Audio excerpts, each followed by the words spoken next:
has been saying for a while now, and I think, honestly, you should take everything that the man says seriously. I'm not saying that he's not a fucking moron, but you should absolutely take everything he says seriously.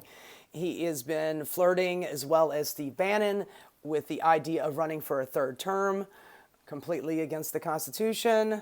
They made an amendment to the Constitution saying a president can only have 2 terms. I think he's going to try a myriad of different things. One idea he floated is that JD Vance runs for president, wins, and then cedes power to him. As if JD Vance has got a chance in fucking hell of winning the presidency. That guy is a wet towel. There's no way he would win.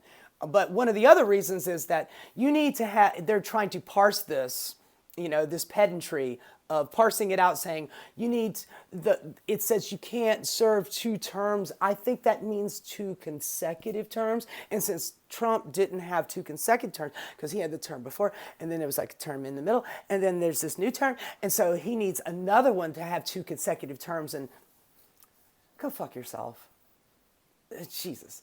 But we should take this seriously. Another thing we should really take seriously is his focus on Greenland.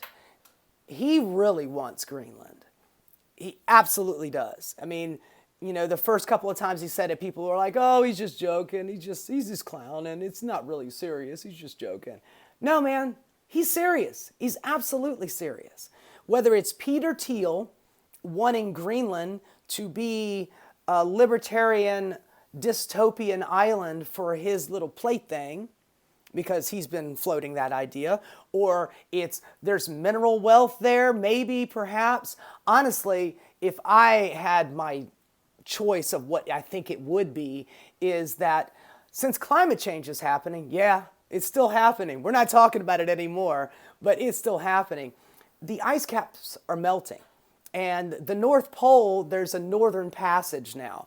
And Russia, China, and us, we all want to be able to access that and, just have our ships going through there. We didn't used to be able to go through there because it was a big old ice pack. But now that it's melting, they want to be able to go through there and drill oil or be able to deliver bombs faster. That's the quickest way that we can get a ICBM over the pole into Russia.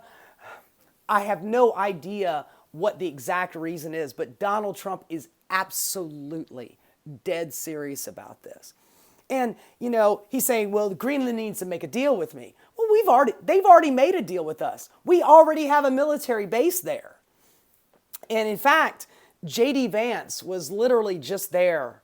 It was either today or I believe it was yesterday. He was there and he gives this dark, dark speech where he says,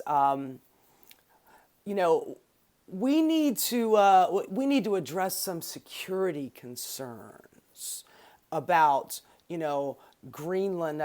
We want to protect them, from other countries that want to take over. Protect them from who, man? Other countries? We're the one that's threatening them. America is threatening Greenland. Well, we want to protect you. It's like that old Mafia thing where a couple of mob guys come into your shop and go, hey, man, it's a really nice looking shop you got here. Hate to see something bad happen to it. Tell you what, we're going to offer you some protection. And if you pay us 20%, then we'll make sure nothing bad happens. But if you don't, I don't know, something bad could happen. And then you don't pay, and then those Mafia guys just come in and rip up your place. And then they offer you the deal again.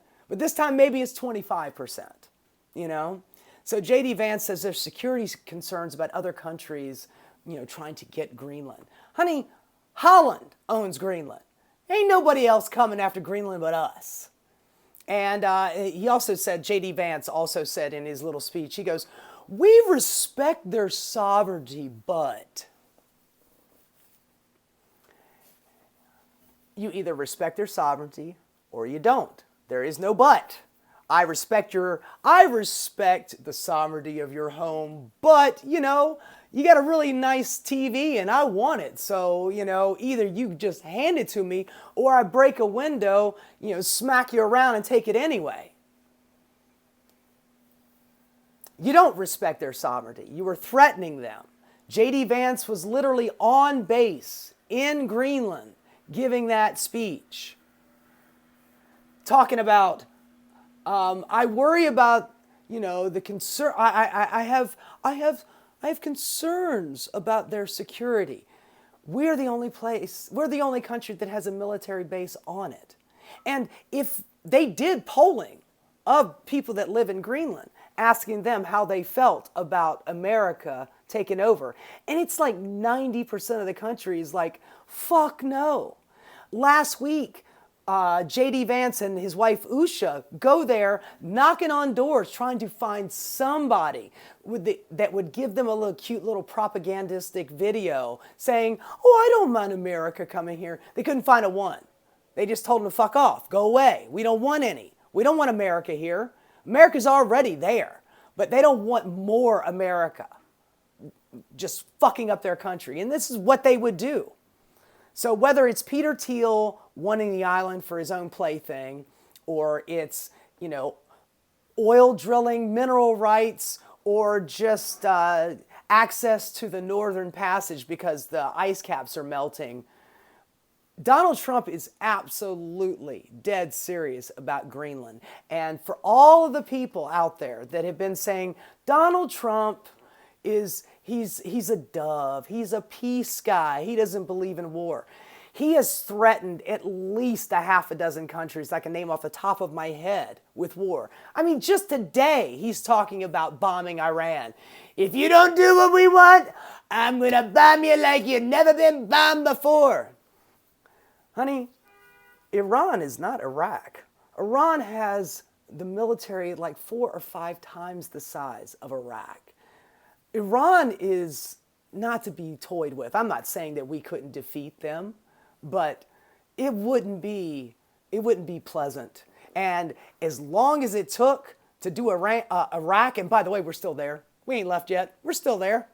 But as long as it took to do Iraq, it would take 4 or 5 times as long to do Iran. All of this because, of oil. But, he's threatening war with Mexico, shooting missiles at cartel. The Mexican president, she's like, please, no, I don't want this. Do not invade. Do not shoot missiles at my country. It's calling Canada the 51st state, threatening war with Panama, bombing Somalia, bombing the Houthis in Yemen. If you say to me, if somebody says to you, Joe Biden and Kamala Harris are warmongers and Donald Trump is all about Make America Great and America First and peaceful Donald Trump, just don't even talk to him anymore because they're too far gone. They've lost the thread. They've lost the plot. There's absolutely no fucking way that you could justify this bullshit and say he's a peace guy. It's ridiculous.